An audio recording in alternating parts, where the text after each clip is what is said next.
Hi, my name is Stacy Bradshaw, and I am so privileged to be sharing my testimony with you today for acting on faith. My journey truly has been a journey of faith and of just trusting the Lord to open all the right doors and provide in His timing. And the biggest thing I want to share with you today is just the importance of trusting God and His timing and His ability to open doors that you wouldn't have even have dreamed possible, because that's what He did for me. So, a lot of actors have to spend years working their way up through the ranks, from background extra to a small speaking role to a supporting role until they can finally work their way up to a leading role. Well, for me, I kind of skipped all that stuff in the middle. God took me straight from being a background extra to a leading role in a feature film. And that just blows my mind to this day. And it's just one of my favorite parts of my testimony to share, because it just illustrates how God can open any door that He wants to. So let me back up a little bit. I knew from the age of 11 or 12 that I wanted to be an actress. Or at least that's when the journey kind of really started, because that's when I fell in love with Roy Rogers and Dale Evans, the king of the cowboys and the queen of the West. And if you don't know who they are, you should go look them up, because they are my heroes. They starred in many Western films back in the 1940s and 50s, and they were role models for generations of children. And they were role models for me, definitely, as I was growing up. And they were such a wonderful example of how to live out your faith as actors and filmmakers. And they truly honored the Lord in their personal life and their public life. And it was just really inspiring to me, and I really wanted to follow in their footsteps. And I loved all the old movies. Well, not all of them, but I loved all the good old movies from the 40s and 50s, and that's really what inspired me to want to become an actress and a filmmaker. And so it's, but I really didn't believe it was possible. Like, I knew that I wanted to do that, but back then there weren't really Christians out there making movies, so I didn't know how I was going to be able to do that. I was not going to move to Hollywood and go that route. I just knew that wasn't for me. So it was a really long journey before I even got to do any acting at all, actually. And I started doing theater when I was 16 or 17. And so, that was kind of a big gap in there before I finally got to test the waters and see, can I do this? Am I really going to enjoy this? And I did. I loved it. And I majored in theater. I went to college, to Bryan College in Dayton, Tennessee, majored in theater, and took some film classes while I was there. And it was around that time that Vision Forum started their Christian Film Festival down in Texas. And that was really encouraging to me, because finally I was like, oh, there's a new movement of Christians making movies. So maybe it is possible for me to get involved with this and to be a part of that. And so it was really exciting. But it was a long time, from 12 to 22. It was a decade of wondering, is this even possible? And so after I graduated college, I went to Advent Film Group's workshop and met George Escobar. And through that connection, I was able to be a props PA and work on crew, kind of the bottom of the rung job on that film set for two different feature films. Later that year in 2010. But I kept sending out auditions, because I knew what I really wanted to do was acting. So I kept sending out self-taped auditions for Christian films, and there weren't a whole lot being made, or at least that I was hearing of, during that time. And I really grew discouraged over the next couple of years, because I kept auditioning and I was never being cast in anything. So I did some background extra jobs, but I wasn't getting any speaking roles. And honestly, by 2012, I was getting to the point where I was about ready to give up. I was just getting so discouraged and thinking, well, maybe I'm not good enough. Maybe this isn't what God wants me to do. And maybe I don't have what it takes to be a film actress. And so I was really getting discouraged. And that summer of 2012, I got cast in not one, but two leading roles. The first one was a 45-minute film up in Michigan called The Wednesday Morning Breakfast Club. And the month after that, I was cast in the leading role in Touched by Grace, which was a feature film shot here in Virginia. And that has gone on to screen all over the world. And to this day, I still get messages from people in many different countries who've seen it and been impacted by its message. It's an anti-bullying film about a girl with Down syndrome. And it was such a special film to be a part of. But that was just incredible to see how God took me from, doing crew work and being a background extra to two leading roles back to back with nothing else in between. And it was just so amazing and just so encouraging to me at that point in my life when I was ready to give up. And since then, it's just been amazing to see how God has, everything is so connected, from that workshop that I went to with George Escobar and the connections that I made through the films that I worked crew on after that. And just one thing just led to another, and it's just all connected. It's just so neat to see how that happens and how God works. And the other really big thing from my journey that I want to share with you was from 2018. I got an email. Now, at this point, I'd done about 35, I think a little over 35 films. And I didn't have an agent. I was self-represented. Like, God was my agent for those 6 years of just sending out submissions and getting booked on films. And I got an email in January of 2018 that invited me to audition for this pro-life feature film, and it was going to be directed by the producers of God's Not Dead.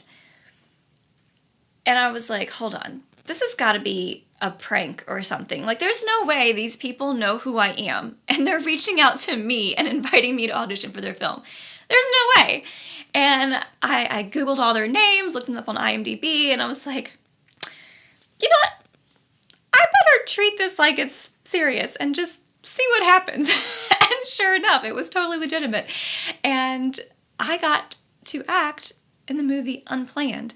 I'm sure many of you have heard of that. It's an amazing true story of Abby Johnson, who went from being Planned Parenthood Director of the Year to being an amazing crusader for life. And I got to be a part of that film, and that film has screened all over the world. It has saved so many babies since it was, even before it was released, just pre-screenings. There were mothers that came to see it who were pregnant and were considering abortion and decided to keep their babies.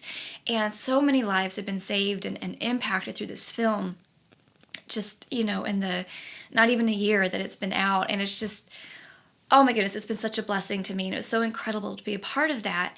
And so, yeah, that was just another example of how something that I thought would be totally impossible, God made it possible. And so I just want to encourage you to pursue whatever the Lord is laying on your heart, if that's acting or filmmaking or something else entirely. If God's calling you to do it, I love what my friend Maggie Jenny said in her Acting on Faith testimony. If God guides, where God guides, God provides. Well, she said it better than that. But anyway, if God guides you to do something, He will provide the way for you to do that, even if it seems impossible. So follow what God is calling you to do. It has just been so incredible. Acting, filmmaking, it's a really hard industry. And it's been an incredible journey for me, but it's been hard at times. There are times of discouragement and times where you feel like you're just getting a lot of no's and a lot of rejection. And you just have to keep putting yourself out there and keep going, and just trusting God will open the doors that He wants to be open. You have to do the work too. You have to make yourself ready and available for God to use you. But if He wants to use you, He will. So you just have to trust in His timing and trust in His leading. And, I've done 45 films, I think, since 2012. So that's just been incredible and amazing, and God's opened a lot of doors. But there have been times, like there was a 2-year period where I think I did 3 films in 2 years, and God just wasn't opening the doors. But also my health was really suffering at that time, and God knew that I couldn't handle a whole lot, because filmmaking and acting is very strenuous, and so He knew I needed some downtime. So I kept auditioning, and He kept saying, no, you just need to take a break and just rest and recover and get your health back right now. So He knows what we need, and He knows what we can handle. And if we're doing this for His glory, we should only want to be doing what He wants us to be doing, so just trust him, let him guide and lead and rule in that process, So I hope this has been encouraging to you. It's definitely been a wonderful journey of just trusting the Lord, waiting with excitement and anticipation to see what doors he's going to open next, and just walking through them with confidence and faith, knowing that he brought me here and I can do this and I get to do what I love for the glory of my Creator. And that's just such a beautiful thing. So again, I hope this has been encouraging. If it has, I'd love to hear from you. You can reach out to me through my social media sites or through my website. And I got some exciting things cooking. I'm following my childhood dream right now of writing a Western film in the style of Roy Rogers and Dale Evans and the Westerns that they used to make. So if you'd like to follow along that journey, stay tuned, because hopefully there'll be some exciting announcements coming this year, maybe. We'll see. We'll see how God provides in that way. But I'm really excited that I might be able to fulfill my childhood dream of making and acting in a Western that pays tribute to them, which is what I've wanted to do since I was a little girl. So we'll see. But yeah, I'm just excited to see what God has next, and I pray that you'll be blessed in your journey as well. Hello, fellow Kingdom artists. This is Jared Alsala, co-star in The Green Zone with Matt Damon, co-star in A Christmas Blessing on TV One every holiday season with Omari Hardwick, and co-star to Chris Martini and Max Martini in the upcoming war genre film Trooper. I had a recent conflict/challenge come my way in the area of press.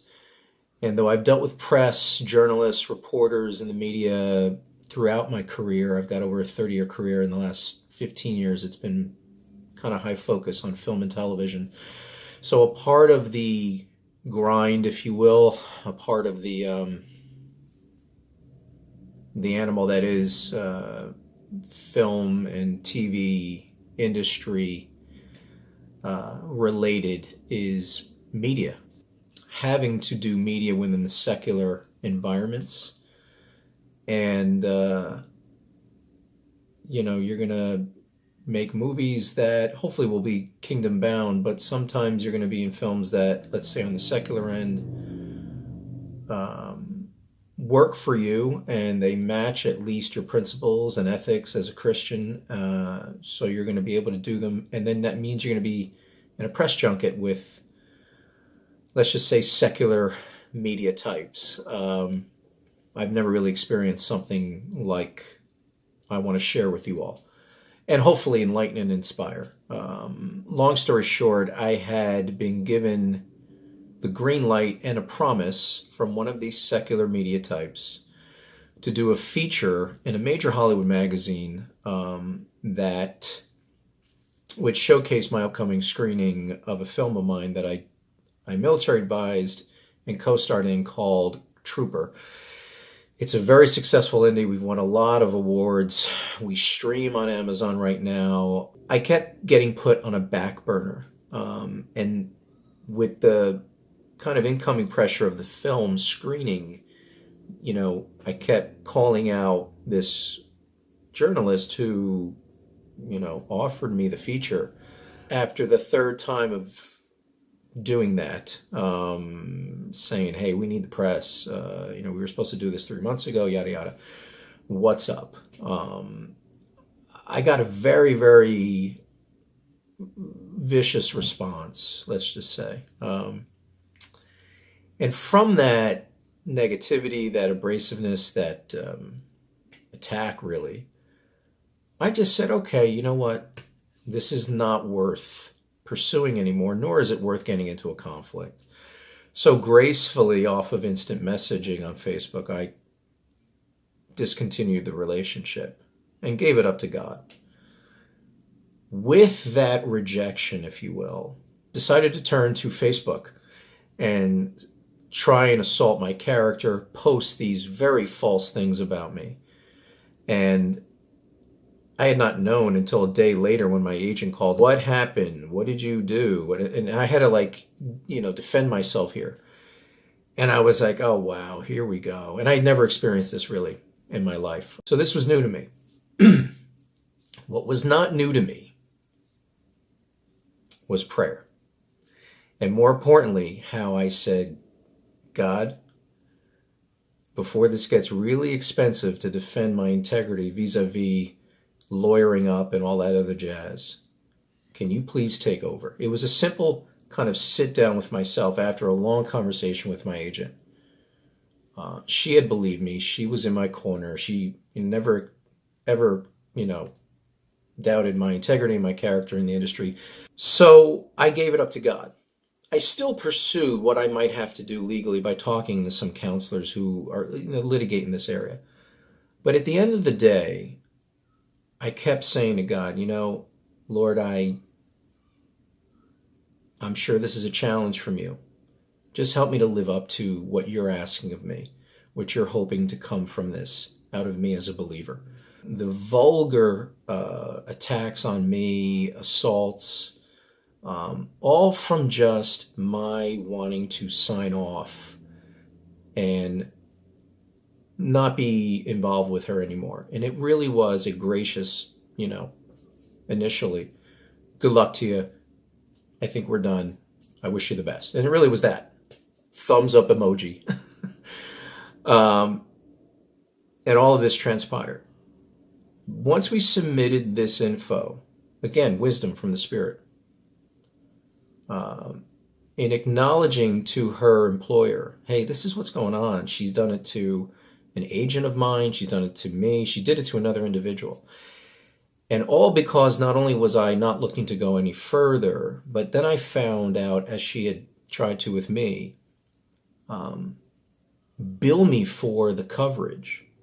The only time you are to pay a fee to anyone in this industry for copy is if you have a publicist within your advantages to pursue media and publicity. Then and only then do they have the rightful degree to ask for compensation. That is their job, and you're hiring them to do that. The magazine that she writes for came to my defense, and all of this was answered prayer, and I was so thankful. So I really want to share this with y'all because I think it's important to just keep it in mind that we as actors, Christian actors, we are certainly targets. You can't expect rationale to come from secular Hollywood. So God kind of made all the things come together. He brought all the pieces together. And in the end, posts that she had put up were taken down. No lawyers had to be pursued at this point. And the story on me, per the CEO and the editor of the magazine, is going to be rewritten. So let it be an inspirational testimony, brothers and sisters. Turn to God in your struggles. Turn to God at that 11th hour where you just need Him to be the deliverer. And that's my testimony of faith. We have the mightiest agent in the world. Well, hello, I'm Roy Lewis Garton, and I've been asked by Kevin to do a little talk for you on his series Acting on Faith, which I'm just so honored to do. A lot of my good friends have already done some testimonials on this series, including my good friend Dean Philippi, who was my best man at my wedding, and he did such a great job. It's just a beautiful day here in Cookeville, Tennessee. This is our new home now. We've lived here for about 2.5 years. I am from Florida originally for the past 17.5 years. But to get started on my acting, well, everybody likes to know, tell us a little bit about your acting. Well, I started in acting way back in the mid-1960s. I'm aging myself, what can I say? It was called The Monroes. It started very young. Barbara Hershey, she was 16 at the time, and it premiered on the ABC television network. It only lasted one season, but my mother babysitted the youngest actress there. Her name was Tammy Locke, and I'm still friends with her today. She was known as Amy Monroe on that show. and they said they needed some extras. They needed some kids, and she recommended me, and I got a little extra spot on an episode called The Rite of Terror. And that's how I got started in acting. From there, when I was a little older, I got on Then Came Bronson with Michael Parks. From there, there was a little hiatus, and then I premiered in The Homecoming, which was the pilot for a great show called The Waltons. And, in a way, that's kind of like one of the early faith-based films, The Homecoming, because it actually dealt with faith, about believing that somebody is coming home in a major storm. From there, I guess probably the next biggest thing that I did was, which got me my first kind of speaking lines, was Clint Eastwood's film Any Which Way You Can, about the orangutan. It was the second sequel, and half of that was filmed in Jackson Hole.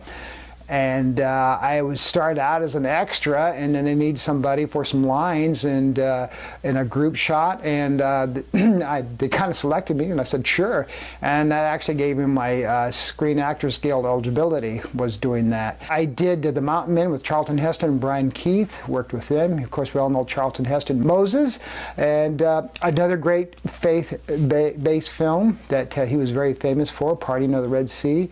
I did another television series called Dream West with Richard Chamberlain.